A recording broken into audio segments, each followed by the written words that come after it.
حامدا ومصليا أما بعد فأعوذ بالله من الشيطان الرجيم بسم الله الرحمن الرحيم اتل ما أوحي إليك من الكتاب وأقم الصلاة.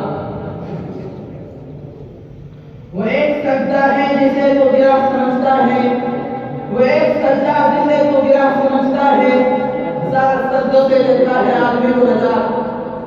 محترم سامعین کرام اور حاضرین جلسہ، آج کی اس محفل میں میں آپ حضرات کے سامنے نماز کے متعلق کچھ عرض کروں گا، جو عبادتوں میں سب سے اہم عبادت ہے، جو خود خداوندی کا سب سے اہم ذریعہ ہے. دعا کرے کہ اللہ تعالیٰ مجھے صحیح کہنے اور ہم سب کو عمل کرنے کی توفیق عطا فرمائے. حضرات، جب قیامت قائم ہوگی، حشر کے میدان ہوگا، تمام دنیا کے اولین و آخرین کے اجتماع ہوگا، نفسی نفسی کا عالم ہوگا، ہر شخص بے چینی ہوگا، گھبراہٹ کا عالم مبتلا ہوگا، نفسی نفسی کا عالم ہوگا. قرآن نے اس کا شادی انداز سے کھینچا ہے.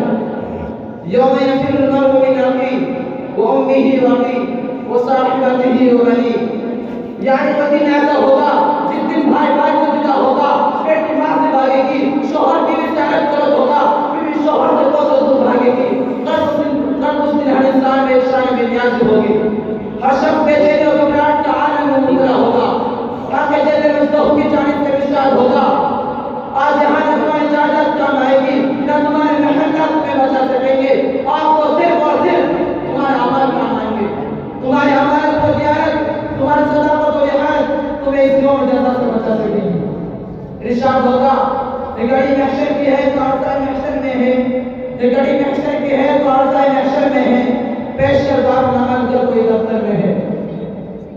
دوستو، ان تمام اعمال میں سے سب سے پہلے نماز کے بارے میں سوال کیا جائے گا، پوچھا جائے گا کہ ہم نے تمہیں صحت و تندرستی عطا کی تھی، کیا تم نے اس نماز کا استعمال کیا نہیں؟ یقیناً نماز ایک بہترین عبادت ہے، نماز دین کا ستون ہے. ایک حدیث میں نبی اکرم صلی اللہ علیہ وسلم نے ارشاد فرمایا کہ نماز دین کا ستون ہے.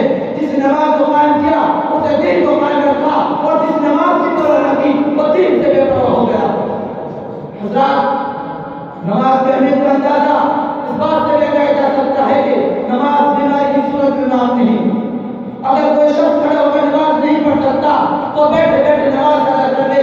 اگر کوئی شخص بیٹھ کر نماز نہیں پڑھ سکتا تو بیٹھے بیٹھے نماز ادا کر لے. نماز کسی بھی صورت میں معاف نہیں ہو سکتی ہے.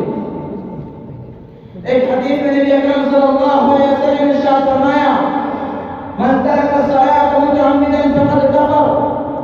جس شخص نے جان بوجھ کر نماز چھوڑی گویا اس نے کفر والا عمل کیا. نماز ایک نور ہے، اس سے دل کو روشنی ملتی ہے، ٹھنڈک حاصل ہوتی ہے.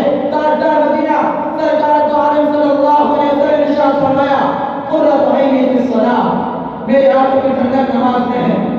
جب بھی گھبراہٹ کا موقع ہوتا یا آندھی طوفان وغیرہ آتا تو آپ صلی اللہ علیہ وسلم